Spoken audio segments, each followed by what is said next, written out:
प्रतिस्थापित कर देते हैं। बच्चों, आज की इस कक्षा में हम जिन महत्वपूर्ण बिंदुओं पर अध्ययन करेंगे वे महत्वपूर्ण बिंदु हैं अधिशोषण, अवशोषण, अधिशोषण एवं अवशोषण में अंतर, अधिशोषण के अनुप्रयोग क्या होते हैं, अधिशोषण कैसे होता है, उसकी क्रियाविधि क्या है, एवं अधिशोषण के प्रकार अर्थात अधिशोषण कितने प्रकार के होते हैं। इस कक्षा में सबसे पहले हम जिस पर अध्ययन करने जा रहे हैं वह है अधिशोषण। अधिशोषण का क्या तात्पर्य होता है? बच्चों, अधिशोषण अर्थात एक पृष्ठीय परिघटना। पृष्ठीय परिघटना मतलब पृष्ठ पर होने वाली घटना। जब किसी ठोस के पृष्ठ पर उसके संपर्क में कोई अणु आए, उसकी तरफ आकर्षित हों और उसके पृष्ठ पर आकर जुड़ जाएं, उसके पृष्ठ पर आकर संचित हो जाएं, तो इस घटना को हम अधिशोषण अर्थात एड्सॉर्प्शन कहते हैं। बच्चों, अधिशोषण को हम एक उदाहरण के द्वारा समझेंगे। इसे भी आपने पिछली कक्षा में पढ़ा है। यह सिलिका जेल है। सिलिका जेल का प्रयोग आर्द्रता को दूर करने में, नमी को दूर करने में, आर्द्रता को नियंत्रित करने में किया जाता है। क्या होता है? सिलिका जेल के पृष्ठ पर आकर नमी अर्थात जल के अणु अधिशोषित हो जाते हैं। इस प्रकार हमने ये देखा कि अधिशोषण एक कैसी घटना होती है? एक पृष्ठीय घटना होती है। अधिशोषक अर्थात एड्सॉर्बेंट। एड्सॉर्बेंट वह पदार्थ जिसके पृष्ठ पर अणु की स्पीशीज या पदार्थ आकर जुड़ता है, संचित होता है, उसे है हम अधिशोषक कहते हैं। अर्थात वह पृष्ठ जिस पर अधिशोषण हो रहा है। जैसे बच्चों अभी आपने उदाहरण देखा, इस उदाहरण में सिलिका जेल, सिलिका जेल के पृष्ठ पर आकर जल के अणु जुड़ रहे हैं, तो सिलिका जेल किसका काम करेगी बच्चों? अधिशोषक की तरह कार्य करेगी। अधिशोष्य, अधिशोष्य अर्थात वह पदार्थ जो अधिशोषक के पृष्ठ पर आकर जुड़ता है, उसे हम अधिशोष्य या एड्सॉर्बेट कहते हैं। अणु की स्पीशीज जो पृष्ठ पर संचित होती है उसे हम अधिशोष्य कहते हैं। सिलिका जेल के उदाहरण में जल के अणु किसकी तरह कार्य करते हैं? अधिशोष्य की तरह कार्य करते हैं। अवशोषण अर्थात एब्जॉर्प्शन। एब्जॉर्प्शन बच्चों इस चित्र को देखिए। इस चित्र में अधिशोष्य के अणु कहां पर आए हैं? क्या पृष्ठ में है? नहीं, पृष्ठ में नहीं है बच्चों। कहां है ये? अंदर स्थूल में आ गए हैं, इसके बल्क में अंदर प्रवेश कर गए हैं। जब पदार्थ अर्थात अधिशोष्य ठोस के संपूर्ण स्थूल में प्रवेश कर जाए, एक समान रूप से वितरित हो जाए, तो इसे हम क्या बोलते हैं? इसे हम एब्जॉर्प्शन या अवशोषण बोलते हैं। अधिशोषण व अवशोषण में क्या अंतर है? अधिशोषण व अवशोषण में क्या अंतर है बच्चों? अधिशोषण अर्थात पृष्ठ पर होने वाली घटना। जब अधिशोष्य के अणु पृष्ठ पर आए और पृष्ठ पर सांद्रित हो जाएं आके, तो उसे हम क्या बोलते हैं? अधिशोषण कहते हैं। जबकि अवशोषण में क्या होता है? अवशोषण में पदार्थ ठोस के संपूर्ण स्थूल में एक समान रूप से अंदर आता है और एक समान रूप से क्या हो जाता है? वितरित हो जाता है। इस प्रक्रिया को अवशोषण कहा जाता है। अधिशोषण में अधिशोष्य की सांद्रता केवल अधिशोषक के पृष्ठ पर ही बढ़ती है, जबकि अवशोषण में क्या होता है? अवशोषण में सांद्रता ठोस के स्थूल में एक समान रहती है। इस प्रकार अधिशोषण पृष्ठ पर होता है, जबकि अवशोषण कहां पर होता है? पृष्ठ में नहीं होता, उसके अंदर स्थूल में जाकर, अधिशोषक के स्थूल में जाकर होता है। कई बार ऐसा होता है कि अधिशोषण और अवशोषण दोनों एक साथ हो रहा है। जैसे हम किसी कॉटन के धागे को रंगें, जब हम उसको रंगते हैं तो जो रंग है, जो डाई है, वो उसके ऊपर पृष्ठ पर आती है और साथ ही उसके अंदर तक भी प्रवेश कर जाती है। इसका तात्पर्य क्या हुआ कि अधिशोषण और अवशोषण दोनों ही प्रक्रियाएं कैसी हो रही हैं बच्चों? एक साथ हो रही हैं। इस प्रक्रम को हम कहते हैं शोषण। जब कभी भी अधिशोषण व अवशोषण दोनों साथ साथ होते हैं तो इस प्रक्रम को शोषण या सॉर्प्शन कहा जाता है। बच्चों, अधिशोषण के हमारे जीवन में क्या अनुप्रयोग हैं? दवाइयों का प्रयोग हम सब करते हैं, विभिन्न बीमारियां होती हैं, दवाइयों का प्रयोग करते हैं। तो ये दवाइयां कैसे काम करती हैं? बच्चों, ये दवाइयां कीटाणुओं पर जाकर अधिशोषित हो जाती हैं और उन कीटाणुओं को, उन जर्म्स को क्या करती हैं? मार गिरा देती हैं। इस प्रकार हम रोगों के इलाज में इसका प्रयोग करते हैं। इसका एक दूसरा बहुत अच्छा अनुप्रयोग है उत्कृष्ट गैसों के पृथक्करण में। उत्कृष्ट गैसें हीलियम, नियॉन, आर्गन, क्रिप्टॉन, झीनॉन, ये सारी गैसें हमको मिलती हैं वातावरण में। वातावरण में इन गैसों के अलावा नाइट्रोजन, ऑक्सीजन, कार्बन डाइऑक्साइड, भिन्न भिन्न गैसें होती हैं। सबसे पहले इस इनर्ट गैसों के मिक्सचर को, ये जो मिश्रण है, इसको हम अलग कर लेते हैं दूसरी गैसों से। इसके बाद सर डेबार्ड ने इस विधि का प्रयोग किया था। सर डेबार्ड ने कोकोनट चारकोल, जिसे हम नारियल का चारकोल भी कहते हैं। बच्चों, ये देखिए, ये नारियल का चारकोल है। ये जो इनर्ट गैसेस, उत्कृष्ट गैसों का मिक्सचर है, इसको हम नारियल के चारकोल से प्रवाहित करते हैं। क्या होता है? अलग अलग तापमानों पर ये गैसें अलग अलग तरीके से अधिशोषित हो जाती हैं और ये जो मिक्सचर है, इससे हम इन गैसों को पृथक कर लेते हैं। इनके प्रयोग को आप सब जानते हैं। हीलियम का प्रयोग किसमें होता है? हीलियम का प्रयोग गोताखोर करते हैं ऑक्सीजन के साथ मिलाकर।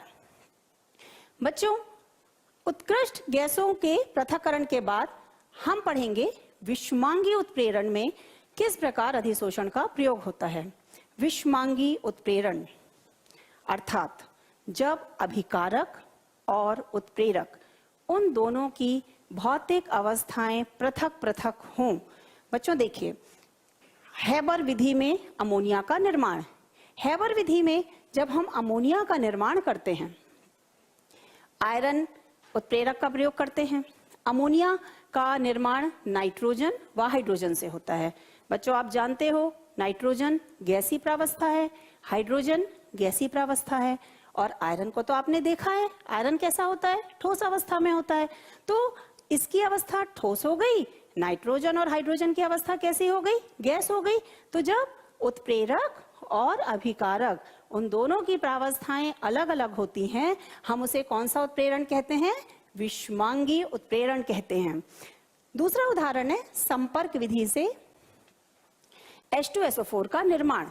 संपर्क विधि में जो महत्वपूर्ण पद होता है, वो होता है सल्फर डाइऑक्साइड का ऑक्सीकरण।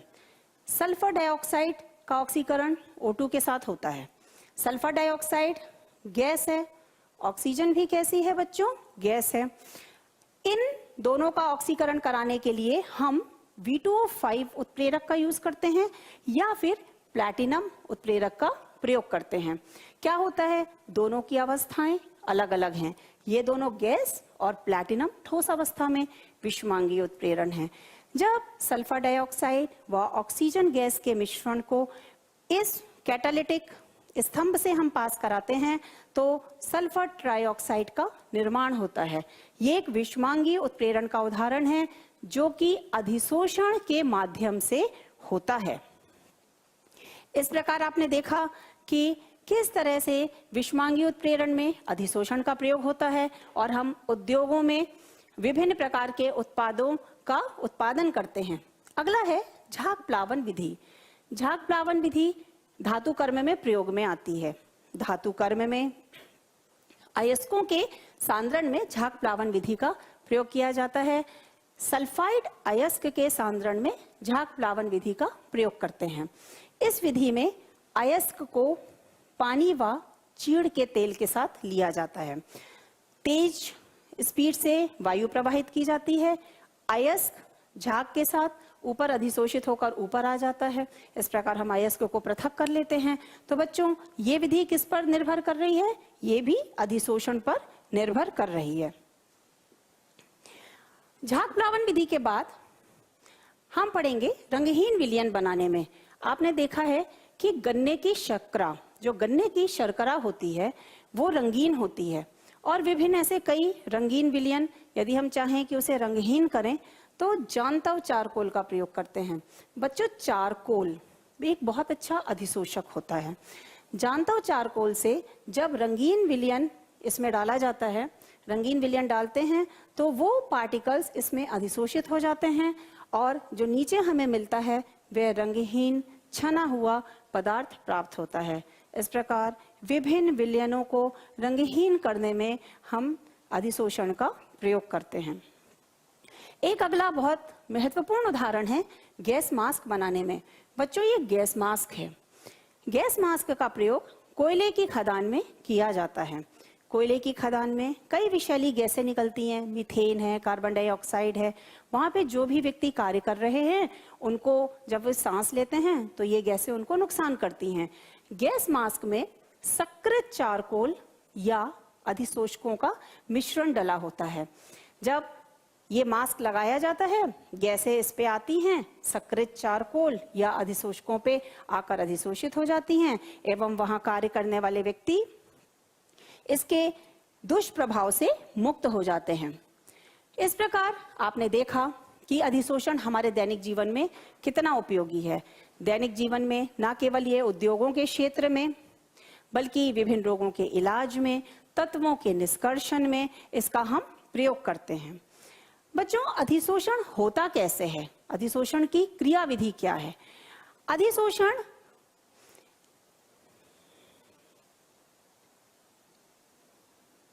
ये एक पृष्ठ है। इस पृष्ठ के द्वारा हम अधिशोषण की क्रियाविधि को समझेंगे।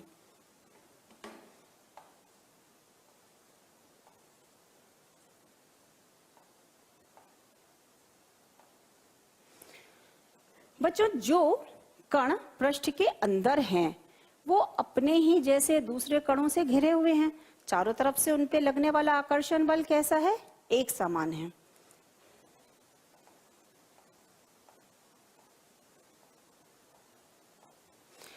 लेकिन जो कण इस पृष्ठ पर हैं, क्या वो अपने ही जैसे दूसरे कणों से चारों तरफ से घिरे हैं?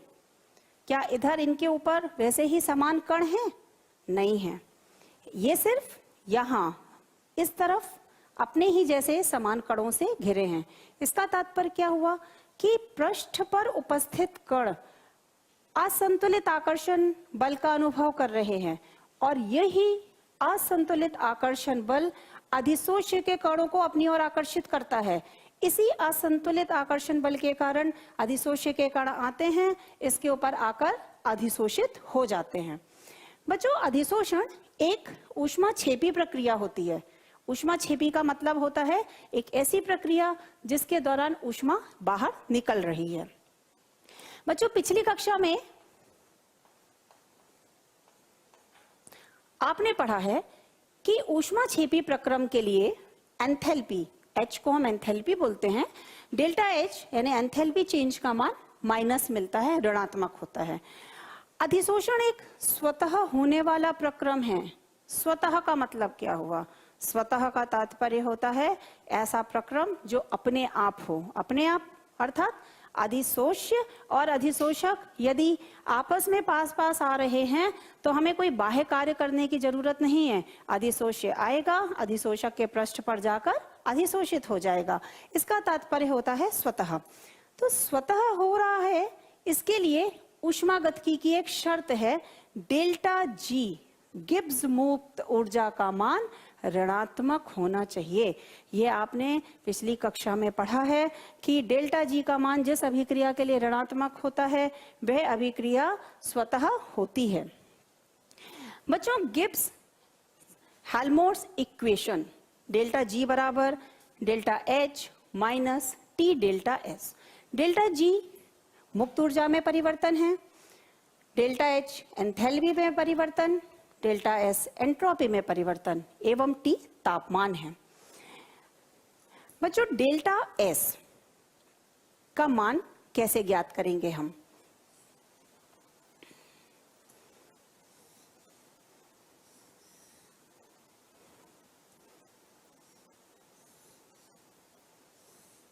ये एक पृष्ठ है।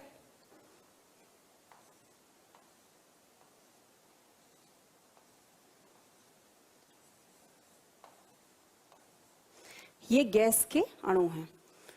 जब गैस के अणु इस पर आकर अधिशोषित नहीं हुए तब इनकी एंट्रोपी क्या होगी? एंट्रोपी का तात्पर्य होता है अनियमितता, यादृच्छिकता।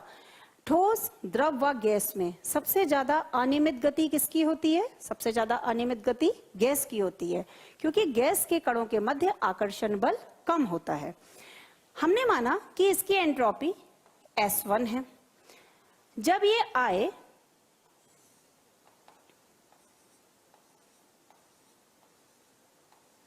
और आकर इसके ऊपर अधिशोषित हो गए, तो क्या अब इनका ऐसा ही फ्री मूवमेंट होगा? क्या ये ऐसे ही अनियमित गति करेंगे? नहीं करेंगे, क्योंकि ये आकर यहाँ पर क्या हो गए हैं? अधिशोषित हो गए हैं। जब ये अधिशोषित हो गए हैं तो एंट्रोपी कम हो जाएगी। किससे कम होगी? इस S1 से इनकी एंट्रोपी कम हो जाएगी। माना हमने इसकी एंट्रोपी S2 है, तो प्रारंभिक अवस्था में एंट्रोपी S1, अंतिम अवस्था में एंट्रोपी S2। बच्चों, डेल्टा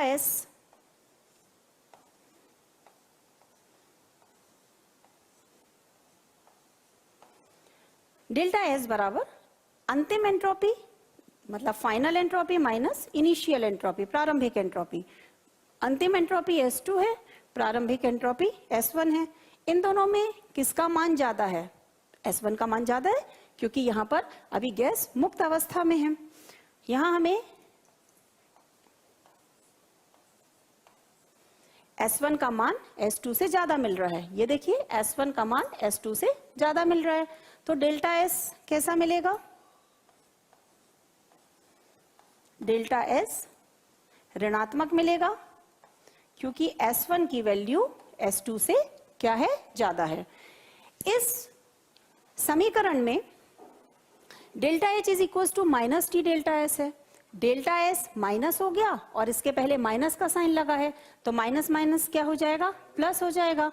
अब डेल्टा G बराबर delta H minus T delta S में ये जो डेल्टा H है, अर्थात ऊष्मा छेपी प्रक्रम है, यहाँ इतनी ऊष्मा निकलती है जो माइनस टी डेल्टा S की वैल्यू, जो ये वैल्यू पॉजिटिव मिल रही है, इससे क्या हो जाती है? ज्यादा हो जाती है। और हमको नेट जो डेल्टा G है वो कैसा मिलता है? ऋणात्मक वैल्यू मिलती है। इसका तात्पर्य क्या हुआ बच्चों? इसका तात्पर्य हुआ कि अधिशोषण की प्रक्रिया कैसी होती है? स्वतः होने वाली प्रक्रिया है। अधिशोषण एक पृष्ठीय घटना है। अधिशोषण पृष्ठीय घटना है, तो क्या हम पृष्ठ का क्षेत्रफल बढ़ा दें तो अधिशोषण बढ़ेगा? इसे एक उदाहरण से समझते हैं। ये प्लैटिनम का ठोस है। देखिए यहाँ कुल कितनी मुक्त संयोजकताएं मिल रही हैं? 14। यदि हम इस पृष्ठ को यहां से तोड़ दें, क्या होगा? ये इस तरह से हर जगह से तोड़ दें। टोटल कितने प्लैटिनम है? टोटल 12 प्लैटिनम है। सब में 4 संयोजकताएं हैं, 48 मुक्त संयोजकताएं हो गई। पृष्ठ क्षेत्रफल बढ़ा दिया हमने, मुक्त संयोजकता बढ़ गई। अब जब पृष्ठ क्षेत्रफल बढ़ गया तो क्या होगा? अधिशोष्य की ज्यादा मात्रा आएगी और अधिशोषक के पृष्ठ पर आकर अधिशोषित हो जाएगी। इसका तात्पर्य हुआ कि यदि हम पृष्ठीय क्षेत्रफल बढ़ाते हैं तो अधिशोषण की मात्रा क्या हो जाती है? बढ़ जाती है। जब अधिशोष्य अधिशोषक के पृष्ठ पर आता है तो 2 प्रकार से आकर वो जुड़ सकता है। या तो वो एक weak van der Waals force of attraction के द्वारा आ सकता है, या फिर वो कोई रासायनिक बंध बनाता है। इसी आधार पर अधिशोषण 2 प्रकार के होते हैं: भौतिक अधिशोषण, रासायनिक अधिशोषण। यदि किसी ठोस के पृष्ठ पर गैस का संचयन दुर्बल वंडरवॉल बलों के कारण होता है तो इस अधिशोषण को भौतिक अधिशोषण या फिजिकल एड्सॉर्प्शन कहते हैं। बच्चों, यदि गैस के अणु अधिशोषक के पृष्ठ पर आएं और क्या करें? रासायनिक बंध बना लें। यदि वो रासायनिक बंध बना लेते हैं तो इसे हम रासायनिक अधिशोषण कहते हैं या फिर केमिकल एड्सॉर्प्शन कहते हैं। हम अब पढ़ेंगे कि भौतिक अधिशोषण के मुख्य अभिलक्षण क्या होते हैं। भौतिक अधिशोषण के मुख्य अभिलक्षण हैं विशिष्टता की कमी, विशिष्टता की कमी का तात्पर्य हुआ कि गैस के अणु अधिशोषक के पृष्ठ पर आते हैं और वंडरवॉल फोर्स ऑफ अट्रैक्शन से जुड़ते हैं, अर्थात जो भी गैस आएगी उसके पृष्ठ पर आकर जुड़ जाएगी। ये विशिष्ट नहीं होता। उत्क्रमणीय प्रकृति। बच्चों, अधिशोषण एक ऊष्माक्षेपी प्रक्रम है, ऊष्मा निकलती है। लाशा तालिया ये कहते हैं कि वह प्रक्रम जो ऊष्माक्षेपी होते हैं निम्न ताप पर अग्रगामी होते हैं एवं उच्च ताप पर पश्चगामी हो जाते हैं। इसका तात्पर्य यह हुआ कि भौतिक अधिशोषण निम्न ताप पर आसानी से होता है। यदि हम ताप बढ़ा देते हैं तब क्या होगा? ताप बढ़ाने पर अधिशोषित गैस जो कण हैं वो एनर्जी ले लेंगे और एनर्जी लेकर अपनी एनर्जी बढ़ाएंगे, उनका मूवमेंट बढ़ जाएगा एवं वे पृष्ठ को छोड़कर बाहर आने लग जाएंगे। अर्थात कैसी प्रकृति हो जाएगी? उत्क्रमणीय प्रकृति हो जाएगी। साथ ही जब हम दाब बढ़ाते हैं तब भी गैस का ठोस की सतह पर अधिशोषण बढ़ जाता है, इससे गैस का आयतन कम हो जाता है। तो यदि हम दाब घटा दें तब क्या होगा? दाब यदि हम कम कर देते हैं तब गैस के अणु बाहर निकलने लगते हैं। बच्चों, भौतिक अधिशोषण का अगला गुण है अधिशोषण की एंथैल्पी। चूंकि यह वीक वंडरवॉल आकर्षण बलों के कारण होता है, इसलिए इसकी एंथैल्पी कम होती है, 20 से 40 किलोजूल पर मोल होती है। यह बहुअणुक परतों पर होता है क्योंकि इसमें कौन सा आकर्षण बल लगता है? Weak force of attraction, van der Waals force of attraction लगता है। और देखिए ये बहुअणुक परतों में होता है। रासायनिक अधिशोषण। बच्चों, रासायनिक अधिशोषण उच्च विशिष्ट होता है।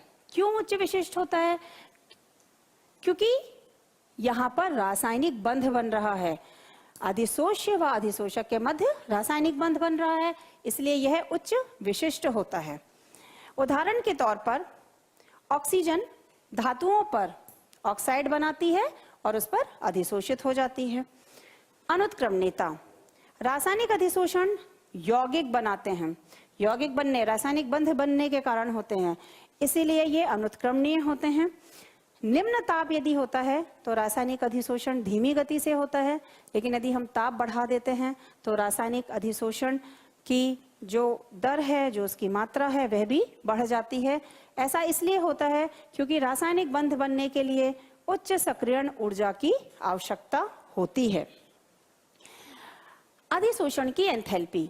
रासायनिक अधिशोषण में एंथैल्पी 80 से 240 किलोजूल पर मोल होती है क्योंकि इसमें रासायनिक बंधों का निर्माण होता है।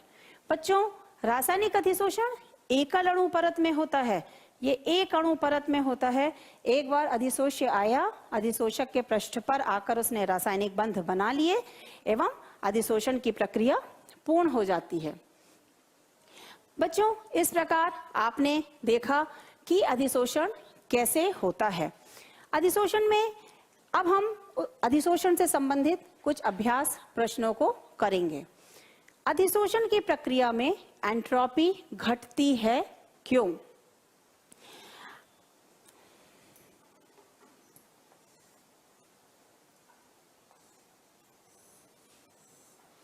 बच्चों देखिए, ये पृष्ठ है,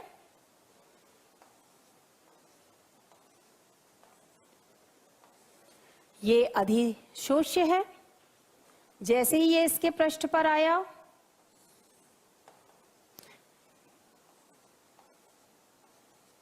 संचित हो गया आके, तो अब इनकी मुक्त गति क्या हो गई? कम हो गई। एंट्रोपी का मतलब क्या पढ़ा है अभी हमने? एंट्रोपी का मतलब अनियमित गति, यादृच्छिकता। तो पहले इनकी गति ज्यादा थी, अब इनकी गति क्या हो गई है? कम हो गई है। इनका फ्री मूवमेंट क्या हो गया है? कम। इसलिए इनकी एंट्रोपी क्या हो जाती है? कम हो जाती है। भौतिक अधिशोषण उत्क्रमणीय होता है क्यों? बच्चों, भौतिक अधिशोषण उत्क्रमणीय होता है क्योंकि भौतिक अधिशोषण एक वीक आकर्षण बलों से जुड़ा होता है। यहाँ पर ऊष्मा निकल रही है, ऊष्मा छेपी प्रक्रम है, और जो भी प्रक्रम ऊष्मा छेपी होती है वह हमेशा निम्न तापमान पर ही आगे बढ़ती है, अग्रगामी होती है। तो यदि हम उसमें तापमान बढ़ा देते हैं तो अधिशोष्य के कण जो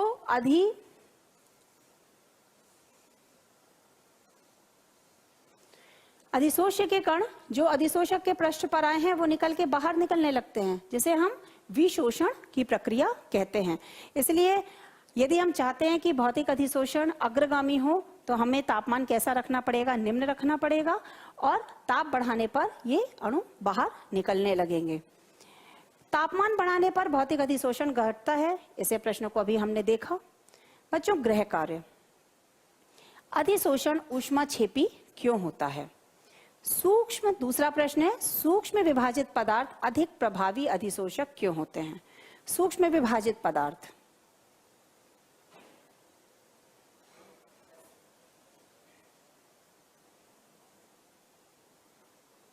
ये एक पृष्ठ है, इस पृष्ठ पे ये मुक्त संयोजकताएं हैं।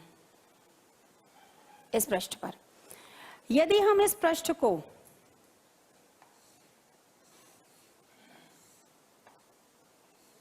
ब्रेक कर दें, इस तरह से तोड़ें, तो देखिए कितने टुकड़े मिलेंगे।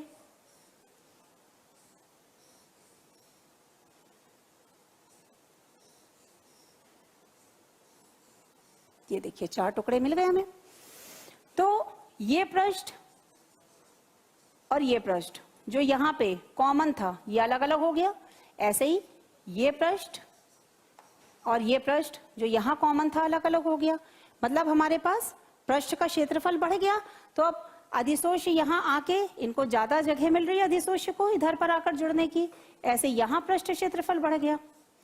तो जब हम सूक्ष्म विभाजित कर देते हैं किसी भी पदार्थ को, किसी अधिशोषक को, तो पृष्ठ क्षेत्रफल बढ़ जाता है एवं वे कैसा होता है, ज्यादा प्रभावी होता है। अधिशोषण और अवशोषण में क्या अंतर है, यह बच्चों अभी पढ़ा हमने। भौतिक अधिशोषण में एंथैल्पी कम होती है। आप इस गृह कार्य के प्रश्नों को करिएगा।